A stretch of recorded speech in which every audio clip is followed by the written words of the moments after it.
అలాగే పూడి తిరుపతిరావు గారు బీజేపీ అధికార ప్రతినిధి, అలాగే షేక్ బాజీ గారు కాంగ్రెస్ సీనియర్ నాయకులు మనతో ఉన్నారు. వారితో మాట్లాడదాం. ముందుగా డిఎస్ రెడ్డి గారు, నమస్తే అండి. నమస్కారం అండి. సార్, సుప్రీంకోర్టు పెండింగ్ బిల్లుల విషయంలో 3 నెలల్లోగా ఆమోదించడమా లేదా వెనక్కి పంపించడమో చేయాలి అని ఒక గడువు పెట్టారు. అటు దీనిపై రాష్ట్రపతి కూడా ఘాటుగా స్పందించారు. 14 ప్రశ్నలు సంధించారు. సార్, ఎలా చూడాలి దీన్ని? ఇప్పుడు యాక్చువల్గా అండి, ఇప్పుడు రాష్ట్రపతికి ఆ యొక్క అధికారము మన భారత రాజ్యాంగం కల్పించిందండి. ఆర్టికల్ 143 క్లాస్ 1 ప్రకారము సుప్రీంకోర్టును ఈ పబ్లిక్ ప్రామినెన్స్ ఉన్నటువంటి విషయాల మీద సుప్రీంకోర్టు యొక్క సలహాను పొందేటటువంటి ఈ యొక్క సలహాను పొందేటటువంటి అవకాశాన్ని రాష్ట్రపతి గారికి ఇచ్చారనమాట. సో 143 క్లాస్ 1 కింద అడ్వైజరీ జ్యూరిస్డిక్షన్ అంటాం మనం సుప్రీంకోర్టు జ్యూరిస్డిక్షన్ పరిధిలో. సో అడ్వైజరీ జ్యూరిస్డిక్షన్ పరిధిలో ప్రెసిడెంట్ ద్రౌపది ముర్ము గారు ఒక 14 ప్రశ్నలు సంధిస్తూ ఇక్కడ ఈరోజు పంపించడం జరిగింది ఆ సుప్రీంకోర్టుకి. సో బేసిక్ గా ఈ అడ్వైజరీ జ్యూరిస్డిక్షన్ ఏంటంటే ఇది ఓన్లీ సలహా మాత్రమే. ఇప్పుడు దీనికి సంబంధించి సుప్రీంకోర్టు ఎలాంటి రిప్లై ఇచ్చినా సరే ఆ రిప్లైకి చట్టబద్ధత లేదనమాట. It cannot be quoted as a reference or as a precedent in the Supreme Court or any other court in the country. Only సలహా మాత్రమే. అయితే ఈ తరుణంలో మా ద్రౌపది ముర్ము ఈ గవర్నర్లు కానీ లేకపోతే ప్రెసిడెంట్ గారు కానీ ఈ బిల్స్ కి అసెంట్ ఇచ్చే విషయంలో టైం లైన్ అంటే కాల పరిమితిని విధించడానికి అంటే సుప్రీంకోర్టు ఏం చెప్పింది, తమిళనాడు గవర్నర్ విషయం, Tamil Nadu state versus governor of Tamil Nadu విషయంలో ఏం చెప్పిందంటే మినిమం 3 months లోగా గవర్నర్ గారు ఈ కౌన్సిల్ ఆఫ్ మినిస్టర్స్ పంపించినటువంటి ఆ బిల్ ఏదైతే ఉందో దానికి అసెంట్ కానీ డిసెంట్ కానీ ఏదో ఒకటి చెప్పాలి. చెప్పకుండా మీరు తాత్సారం చేస్తూ మీ దగ్గర ఉంచుకునే అధికారం మీకు లేదు. అలా చేసినట్లయితే ఆయా రాష్ట్ర ప్రభుత్వాలు సుప్రీంకోర్టుకు రిట్ పిటిషన్ ద్వారా వచ్చి మ్యాండమస్ కోరవచ్చు అన్నది మన జస్టిస్ జేబీ పర్దేవాలా, జస్టిస్ మహాదేవన్ ఇచ్చినటువంటి తీర్పు సారాంశం. అయితే దీన్ని దృష్టిలో పెట్టుకొని ప్రెసిడెంట్ ముర్ము గారు సంధించిన 14 ప్రశ్నల్లో ఏముందంటే సుప్రీంకోర్టుకు కొన్ని విచక్షణాధికారాలు ఆర్టికల్ 142 కింద లభిస్తాయి. ఆర్టికల్ 142 ఏం చెప్తుందంటే టు డూ కంప్లీట్ జస్టిస్, పూర్తి న్యాయం చేసేదానికి. అందులో అది ఒక బ్రహ్మాస్త్రం లాంటిది అనమాట. సుప్రీంకోర్టు ఉన్నటువంటి బ్రహ్మాస్త్రం కాన్స్టిట్యూషన్ కల్పించింది. సో దానికి కావాల్సినటువంటి ఏదైనా నిర్ణయాన్ని ఇచ్చే విషయంలో 142ను ప్రయోగించి సుప్రీంకోర్టు ఆ విషయాన్ని పరిష్కరించవచ్చు. సో ఈ 142ను వినియోగించి సుప్రీంకోర్టు ఈ 3 నెలల్లో లేదా ఈ విధంగా చేయవచ్చు అన్న దాన్ని లేవనెత్తి దాన్ని 142 ఆర్టికల్ యొక్క స్కోప్ ను కూడా మీరు డిసైడ్ చేయాలని ఈ 14 ప్రశ్నల్లో ద్రౌపది ముర్ము గారు ప్రెసిడెంట్ గారు సుప్రీంకోర్టు యొక్క సలహా కోరడం జరిగింది. సో బేసిక్ గా ఏమవుతుందంటే ఇక్కడ ఈ రాజ్యాంగబద్ధ ఈ వ్యవస్థలు ఈ ఇన్స్టిట్యూషన్ మధ్య ఒక రకమైనటువంటి అసమతౌల్యం అంటే ఈ ఇంబ్యాలెన్స్ అన్నది ఏర్పడింది బాగా. సో ఈ ఇంబ్యాలెన్స్ ముఖ్యంగా ఈ ప్రెసిడెన్షియల్ రెఫరెన్స్ ఏదైతే ఉందో that is going to deepen further. అది ఇంకా బాగా వైడెన్ చేసి డీపెన్ చేసేటువంటి అవకాశం ఎక్కువ కనిపిస్తున్నాయి. ఒక రకమైన రాజ్యాంగ సంక్షోభంలోకి నెట్టబడుతుందా అన్నటువంటి అనుమానం కూడా మనకు కలగకపోదు. అంటే గతంలో కూడా ఇంతవరకు అది ఆల్మోస్ట్ ఒక 15 సందర్భాల్లో ప్రెసిడెంట్ ఈ యొక్క రెఫరెన్స్ రాయడం జరిగింది. అన్నింటిలో 14 రెఫరెన్సెస్ లో సుప్రీంకోర్టు వారు తమ యొక్క అభిప్రాయాలు చెప్పడం జరిగింది. ఒక విషయం రామజన్మభూమి విషయం 1993లో మాత్రం మేము దీంట్లో ఎలాంటి మా యొక్క అభిప్రాయం చెప్పజాలము. ఎందుకంటే ఇది రాజకీయంగా లేదంటే ఈ సెక్యులరిజం అనేటువంటి కాన్సెప్ట్ దేశంలో నీరుగార్చేటువంటి అవకాశం ఉంది. మేము ఇచ్చినటువంటి ఏదైతే ఒపీనియన్ ఉందో ఆ ఒపీనియన్ మేము రాజకీయ పార్టీలను విభిన్న రకాలుగా ఉపయోగించుకునే అవకాశం ఉంది. కాబట్టి మేము ఇందులో ఎలాంటి మీకు సలహా ఇవ్వలేమని చెప్పేసి దాన్ని తిప్పడం జరిగింది. సో బేసిక్ గా మనం ఇక్కడ ఆలోచిస్తే ఏంటంటే ఇప్పుడు ముఖ్యంగా ఈ కేంద్ర ప్రభుత్వంలో ఉన్నటువంటి కేంద్ర ప్రభుత్వము లేక కేంద్ర ప్రభుత్వం కాకుండా వేరే కూటములు ఏర్పాటు చేస్తున్న ప్రభుత్వాలు ఉన్నటువంటి రాష్ట్రాల్లో ఈ సంఘర్షణ బాగా కనిపిస్తూ ఉందండి. గవర్నర్ ముఖ్యంగా మనం తెలంగాణలో కూడా చూసాము. తమిళిసై గవర్నర్ గా ఉన్నప్పుడు కేసీఆర్ గారు చాలా బిల్లులు ఆవిడ అలాగే అట్టిపెట్టి చాలా రోజుల పాటు వాటిని పరిష్కరించలేదు. అలాగే తమిళనాడులో కూడాను దాదాపు 2-3 సంవత్సరాలు వాళ్ళు అట్టగా పట్టుకుని చెప్పకపోతే డెఫినెట్ గా స్టేట్ గవర్నమెంట్ కు కౌన్సిల్ ఆఫ్ మినిస్టర్స్ కు ప్రజల ద్వారా ఎన్నికైన వాళ్ళకు ఆ అసెంబ్లీలో తీర్మానం చేయబడేటువంటి ఆ బిల్లును ఆమోదింపజేసుకున్నటువంటి హక్కు వాళ్ళకి ఎలాగో ఉంటుంది. సో కాబట్టి ఈ సుప్రీంకోర్టు ఇచ్చినటువంటి డెఫినెట్లీ గవర్నర్ వ్యవస్థని మరింత ఒక చట్టబద్ధతలోకి తీసుకొచ్చేసి గవర్నర్ వ్యవస్థ యొక్క పరిమితులు, గవర్నర్ వ్యవస్థ యొక్క విస్తృత అధికారాన్ని క్లియర్ గా చెప్పడం జరిగింది. అయితే ఇప్పుడు మనం చూడాలి ఇది ప్రెసిడెంట్ ముర్ము గారు పంపించినటువంటి ఈ అడ్వైజరీ జ్యూరిస్డిక్షన్ కింద ఈ 14 ప్రశ్నలకు సుప్రీంకోర్టు ఏ విధంగా సమాధానం చెప్పబోతుంది. ఇప్పుడు ఎందుకంటే Tamil Nadu state government versus governor of Telangana Tamil Nadu, అందులో ఇచ్చినటువంటి జడ్జిమెంట్ ఓన్లీ 2 జడ్జిలే ఇచ్చారు, justice JB Pardiwala, justice Mahadevan. Actual గా ఈ రాజ్యాంగపరమైన అంశాలు ఉన్నప్పుడు అది ఖచ్చితంగా రాజ్యాంగ ధర్మాసనానికి నివేదించాలి. 5 జడ్జీలు ఉన్నటువంటి రాజ్యాంగ ధర్మాసనం నివేదించాలని ఆర్టికల్ 145 క్లాస్ 3 చెప్తున్నారు. అయితే ఇప్పుడు మీరు 2 జడ్జీల విషయంలోనే 142 ఉపయోగించి మాకు ఈ విధమైనటువంటి తీర్పు ఇచ్చారు కాబట్టి ఇప్పుడు మేము అడిగినటువంటి ఈ సలహా అడ్వైజరీ జ్యూరిస్డిక్షన్ లో మేము అడిగిన ప్రశ్నలకు మీరు ఒక కాన్స్టిట్యూషన్ బెంచ్ క్రియేట్ చేసి దానికి సమాధానం చెప్పాల్సి ఉంటుందని చెప్పేసి కూడా రాజకీయ నిపుణులు చెబుతున్నారు. సో చూడాలి, ఎందుకంటే 7వ తారీఖు 13వ తారీఖు ఇచ్చినటువంటి ఈ క్వశ్చన్ ఏదైతే ఉందో అది బహుశా కొత్తగా చీఫ్ జస్టిస్ గా ఎన్నికైనటువంటి దవాయ్ గారి ముందు ఉంది. సో దాని గురించి ఎప్పుడు మీరు కాన్స్టిట్యూషన్ బెంచ్ క్రియేట్ చేస్తారో చూడాలి. But definitely it's very hot topic. Actual గా ఇది ఒక రాజ్యాంగ సంక్షోభానికి దారితీసే పరిస్థితులు ఉన్నాయని వ్యవహారం కనిపిస్తారు. రైట్. పూర్తి తిరుపతిరావు గారు, మీరు ఎలా చూస్తారు సార్? ఇప్పుడు రాష్ట్రపతి సుప్రీంకోర్టుకి 14 క్వశ్చన్స్ వేసింది. ముఖ్యంగా సుప్రీంకోర్టు ప్రధాన న్యాయమూర్తితో ప్రమాణ స్వీకారం చేయించేది రాష్ట్రపతి, అలాగే రాష్ట్రపతి చేత ప్రమాణ స్వీకారం చేయించేది సుప్రీంకోర్టు ప్రధాన న్యాయమూర్తి. ఎలా చూడాలి సార్? ఇప్పుడు ఎవరు గొప్ప అనేది ఇక్కడ కనిపిస్తుంది. అందరికీ నమస్కారం విజయ్ గారు. సార్, భారత ప్రజాస్వామ్య వ్యవస్థకు ఉన్నటువంటి విశిష్టత అయితేనేమి, విస్పష్టత అనొచ్చు, లేకపోయినట్టయితే ప్రపంచంలోనే అతిపెద్ద ప్రజాస్వామ్యక వ్యవస్థ. ఈ వ్యవస్థలో అల్టిమేట్ గా ప్రజల ద్వారా ఎన్నుకోబడినటువంటి రైట్ మధ్యలో మాట్లాడుతున్నారు ఎవరు? రైట్, ప్రజల ద్వారా సార్ మీరు మాట్లాడేటప్పుడు మ్యూట్ చేసుకోండి సార్. Right sir.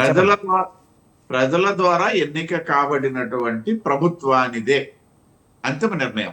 అంటే ఇక్కడ కొన్ని పరిమితులు ప్రతి వ్యవస్థకి ప్రధానమైనటువంటి 4 వ్యవస్థల్లో కూడా ఈ వ్యవస్థకి మధ్య సున్నితమైనటువంటి రేఖలు ఉన్నటువంటి రాజ్యాంగం అనొచ్చు, లేకపోయినట్టయితే వ్యవస్థలు అనొచ్చు. న్యాయానికి సంబంధించి, అంటే న్యాయ పరిధిలో ఉన్నటువంటి అంశాలకు సంబంధించి నా బోర్డు వాడు వెళ్ళటం సరైనటువంటిది కాదు. నాకున్నటువంటి పరిజ్ఞానం సరిపోదు. పెద్దలు ఐ థింక్ శివరామరెడ్డి గారు కూడా న్యాయ కోవిదులు అనుకుంటాను. మరి మా పెద్దలు పూజ్యులు గోస్వామి శ్రీనివాస్ గారు ఉన్నారు కాబట్టి ఆ అంశాలు వారికే విడిచిపెట్టేస్తాం, ఎందుకంటే మాకున్నటువంటి పరిజ్ఞానం దానికైతే సరిపోదు. అయితే రాజకీయ కోణంలోనూ వ్యవస్థల మధ్య ఉన్నటువంటి సంబంధాల విషయంలోనూ మాకున్నటువంటి ఆలోచనతో మేము మాట్లాడాం. ఇప్పుడు ప్రతి వ్యవస్థ కూడా ఇవాళ మీరు ఇందాక మీరు ప్రస్తావించారు, రాష్ట్రపతి చేత ప్రమాణ స్వీకారం చేయించేది supreme court chief judge, supreme court chief judge చేత ప్రమాణ స్వీకారం చేయించేది రాష్ట్రపతి.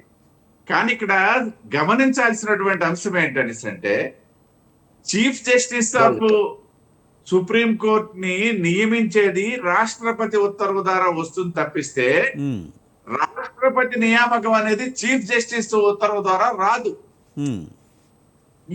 ఇది గమనించాలా. రాష్ట్రపతిని నియమించేది సుప్రీం కోర్ట్ చీఫ్ జస్టిస్ కాదు, ఓన్లీ ప్రమాణ స్వీకారం చేసేదే. ఇది చాలా కీలకమైనటువంటి పాయింట్.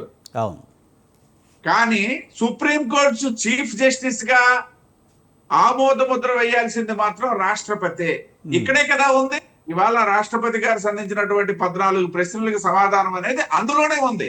దీనికోసమని ఏదో అక్కడ ఒక ప్రత్యేకమైనటువంటి బెంచ్ ఏర్పాటు చేయాల్సినటువంటి అవసరం ఉందా లేదంటే it is technical. But blind గా మాబోటి వాడు ఈ దేశంలో ఉన్నటువంటి 140 కోట్ల మంది ప్రజానీకంలో 1 కోటి మంది న్యాయ పరిజ్ఞానం కలిగినటువంటి వ్యక్తులను వదిలిస్తే 139 కోట్ల మంది ఆలోచించడానికి ఈ ఒక్క పాయింటే మనకి భారత రాజ్యాంగం మనకి ఇచ్చినటువంటి ఒక క్లూ అని నేను చెప్పగలను, ఒక అవకాశం అని నేను చెప్పగలను.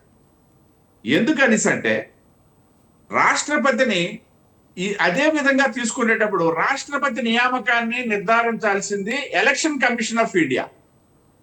ఒక రకంగా చెప్పాలంటే సబ్జెక్ట్ టు కరెక్షన్ అంటే మా సోదరులు ఆ లెక్కను చూసుకున్నట్టయితే election commission of India supreme అయిపోతుందా ఇప్పుడు దేశంలో?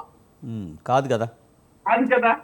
మీరు ఇందాక ప్రస్తావించారు, పెద్దలు శివరామరెడ్డి గారు ప్రస్తావించారు, ఏదైతే బిల్లులకు సంబంధించి గవర్నర్ దగ్గరికి కానీ లేకపోతే రాష్ట్రపతి గారి దగ్గరికి కానీ వెళ్ళిన తర్వాత వాళ్ళు ఎందుకు అట్టి పెట్టుకుంటున్నారు?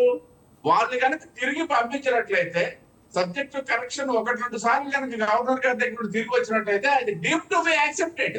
అది రాజ్యాంగం కల్పించినటువంటి ఒక మహత్తరమైనటువంటి ప్రజాస్వామ్యంలో ఇచ్చినటువంటి ప్రజల ద్వారా ఎన్నిక కాబట్టినటువంటి ప్రభుత్వానికి ఇచ్చినటువంటి ఒక మహత్తరమైనటువంటి అవకాశం అది. ఈవెన్ గవర్నర్ అయినా, ఈవెన్ రాష్ట్రపతికి అయినా సరే, ఇవాళ లోక్సభ రాజ్యసభలో ఆమోదించబడినటువంటి బిల్లు కనుక 2-3 సార్లు రాష్ట్రపతి గారి దగ్గరికి తిరిగి వచ్చింది అనుకోండి, it is deemed to be accepted అనేది మనకు రాజ్యాంగం ఇచ్చినటువంటి ఒక అవకాశం. ఆ అవకాశాలు ఉండేటప్పుడు ఎందుకు ఇచ్చారు ఇవన్నీ? పరస్పరము ఒకదాని మీద ఒకటి అవగాహనతో, ఆలోచనతో పరస్పరం సహకరించుకుంటూ వెళ్ళేటప్పుడు మాత్రమే దేశంలో ప్రజాస్వామ్యం పరిడవిల్లుతుంది అని చెప్పేసి ఆ రోజు పూజ్య అంబేద్కర్ గారి సారథ్యంలో నిర్మాణమైనటువంటి రాజ్యాంగం ఇచ్చినటువంటి ఒక వ్యవస్థ ఇది. ఈ వ్యవస్థకి ఎన్నో పర్యాయాలు తూట్లు పొడిచినప్పటికీ కూడా ఇవాళ కూడా ప్రపంచంలోనే అతి పెద్ద ప్రజాస్వామ్య వ్యవస్థగా, సక్సెస్ఫుల్ ప్రజాస్వామ్య వ్యవస్థగా ఉండడం కాదు. ఇప్పుడు చైనా ఉంది, పేరుకు కమ్యూనిస్ట్ అంటారు, బట్ వాళ్ళు పెట్టుబడిదారీ వ్యవస్థలోకి వెళ్ళిపోయినటువంటి సందర్భం. కానీ మనం అలా కాదే.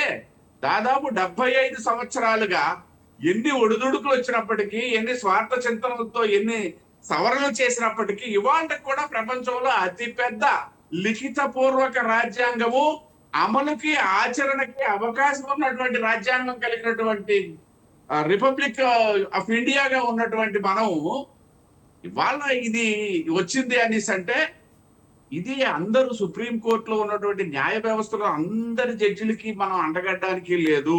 ఒకరిద్దరు విభిన్నమైనటువంటి ద్వారంలో ప్రతి తీర్పు చూసాం మనం. ఈవెన్ అయోధ్య తీర్పు దగ్గర నుండి ఇటీవల వచ్చినటువంటిది చాలా తీర్పుల్లో ఒకరిద్దరు ఉంటారు అపోజ్ చేసే వాళ్ళు. వాళ్ళకి అవకాశం ఎందుకు ఉంటుందో తెలియదు. నిజంగా అపోజ్ చేయాల్సినటువంటి కొన్ని సందర్భాల్లో ఉన్నటువంటి వ్యక్తులు వాళ్ళు ఏదైతే రాజ్యాంగానికి కట్టుబడి సపోర్ట్ చేసినటువంటి సందర్భాలు మనం ఎన్నో చూసాం. కాబట్టి ఇవాళ ఏదైతే ఉందో ప్రధానంగా ఆర్టికల్ 142, 143, 145(3), అదేవిధంగా ఆర్టికల్ 200, ఆర్టికల్ 361 వీటికి సంబంధించినటువంటి చర్చ ఏదైతే ఉందో, నిజంగా నేను ఆ సంఖ్యలు చెప్పగలిగాను కానీ వాటిల్లో ఏముందనేది నాకు కూడా తెలియదు. నేను మనస్ఫూర్తిగా ఒప్పుకుంటున్నాను. వీటికి సంబంధించినటువంటి చర్చ వచ్చినప్పుడు మనకు ఒక రోజు కూర్చొని చదివేస్తే అందరికన్నా బాగా చెప్పగలరు. అదే రైట్. మనతో పాటు గోసాల శ్రీనివాస్ గారు, సీనియర్ అడ్వకేట్.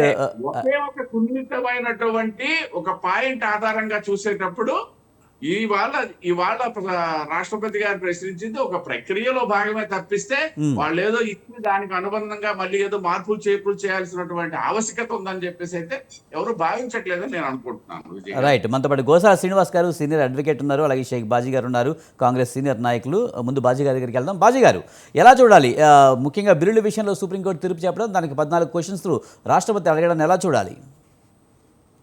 ముందుగా మీకు అట్లాగే ప్యానల్ ఉన్న పెద్దలందరికీ కూడా శుభ సాయంకాలం, నమస్కారం. ఇది ఒక సంక్లిష్టమైన ఇవాళ మరి జ్యుడిషియరీ వ్యవస్థకి అట్లాగే మన రాజ్యాంగ వ్యవస్థకి ఒక పెను సవాలుగా ఈరోజు నిలబడిన అంశంగా నేను చూస్తున్నాను. కొత్తగా సిజిఏగా వచ్చిన బిఆర్ గవాయ్ గారికి ఇది ఒక నిజమైన సవాలే దీని మీద ఆయన డెసిషన్ తీసుకోవడానికి. అయితే నా అబ్జర్వేషన్లో ఏంటంటే, ఏదైతే తమిళనాడు ప్రభుత్వం, స్టాలిన్ ప్రభుత్వం కొన్ని కీలకమైన అంశాలు, ఏదైతే యూనివర్సిటీస్ యొక్క వైస్ ఛాన్సలర్స్ నియామకాలు, అవినీతి నిరోధక చట్టం 1988 సవరణలు, అట్లాగే ఖైదీల విడుదల 2028 జూన్ ఆగస్టు మధ్యలో ఉన్న ఖైదీల విడుదలకు సంబంధించిన ఇవన్నీ కూడా సుమారుగా 13 బిల్స్ అలా పెండింగ్ ఉన్నాయి. వాటిలో 10 వాటికి గవర్నర్ దాన్ని నిలిపివేయడం జరిగింది. అయితే ఏంటంటే ఇవాళ తమిళనాడు ముఖ్యమంత్రి రైజ్ చేసే క్వశ్చన్ ఏంటంటే వన్స్ రెండవ తరవ కూడా శాసనసభ పునః పరిశీలించిన తర్వాత ఆ బిల్లుల్ని గవర్నరు ఖచ్చితంగా ఆమోదించి తీరాలని రాజ్యాంగం చెప్తుంది ఆర్టికల్ 200 ప్రకారంగా. దీన్ని ఎందుకు ఉల్లంఘించారు అనేది స్టాలిన్ యొక్క క్వశ్చన్. ఇదే సమయంలో ఆర్టికల్ 200 చాలా కీలకమైన అంశాలని లేవనెత్తుతా ఉంది ఈ కేసు ఈ అంశంలో.